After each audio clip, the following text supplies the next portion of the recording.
نن سبا ډېر خلک حیا نه کوي، عزت د خپل مشر بابا نه کوي، د محبت په نوم عزت خرڅوي.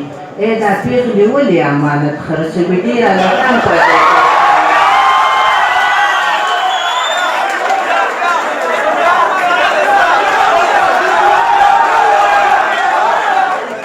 د محبت په نوم عزت خرڅوي. دا پېغلې ولې امانت خرڅوي؟ ډېر هلکان پردی تور سر یادوي، د محبت په نوم یې ښکلي یادوي.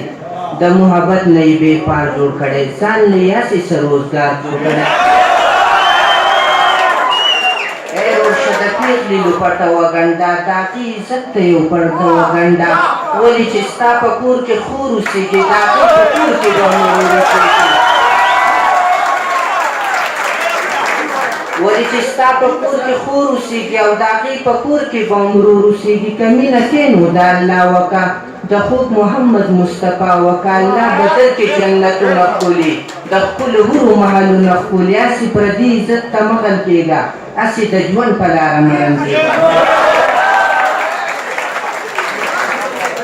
یو غزل دی چې وایي د غریبۍ په خاموشۍ مې ژړل، د غریبۍ په خاموشۍ مې ژړل، د غره په سر په غرڅنۍ مې ژړل.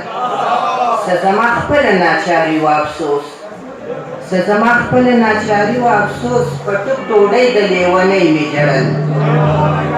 یو ورځ هغې په خپل وړه خوله وویل، مړه بېګا ستا په شړۍ مې ژړل. یو ورځ هغې په خپل وړه خوله وویل، مړه بېګا ستا په شړۍ مې ژړل. او مور مې ویل زه یې ویښتې له زما، مور مې ویل زه یې رښتې له زما، د خپل غربت په بېوسۍ مې ژړل. جیونه غم دې په الفاظو جوړ کړو، جیونه غم دې په الفاظو جوړ کړو، او ځکه دا ستا په شاعرۍ مې ژړل.